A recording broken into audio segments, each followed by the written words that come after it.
This channel does not promote any violent, harmful, or illegal activities. All content provided by this channel is meant for an educational purpose only. উদ্দেশ্য ভিন রাজ্যে আলু পাচার, কড়া নজরদারি এড়াতে প্লাস্টিক ব্যাগের আড়ালে আলু পাচারের চেষ্টা। তবে সেই চেষ্টা ব্যর্থ হলো আলু পাচারকারীদের। 510 ব্যাগ আলু ধরা পড়ল বাংলা ঝাড়খণ্ড সীমানায়। তবে এবার রুট বদল, 19 নম্বর জাতীয় সড়ক নয়, বারাবণী ও ঝাড়খণ্ডের নলা সীমানার গৌরান্ডি ব্রিজ দিয়ে পাচারের চেষ্টা হচ্ছিল। তার আগেই বারাবণী থানার পুলিশ ঘিরে ফেলে। তবে বিষয়টি পুলিশের নজর এড়িয়ে হচ্ছিল। উপরে প্লাস্টিক ঢাকা, চালানে লেখা প্লাস্টিকের ব্যাগ, ভিতরে পাওয়া গেল 510 ব্যাগ আলু। চালক ও খালাসিকে গ্রেপ্তার করা হয়।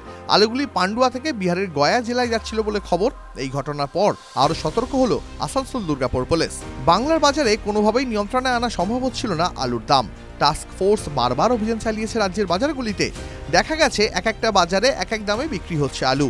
আলুর দাম নিয়ন্ত্রণে আনতে কড়া পদক্ষেপ করেন মুখ্যমন্ত্রী মমতা বন্দ্যোপাধ্যায়। অপোজিশন বলে কিছু নেই এখানে, যাই হয় কিছু করার নেই।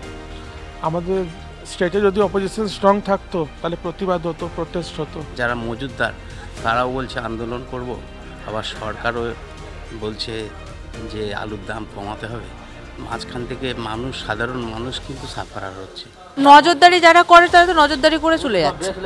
হ্যাঁ, তাহলে আসল জায়গায় তো কোনো কাজ হচ্ছে না। উপায় অনেক কিছু আছে, শুরু থেকে ঠিক করতে হবে। তো গোড়ায় গলাতে আছে, মরে যাবে এদেরকে, মানে মেরে ফেলবে, এরাই মেরে ফেলবে।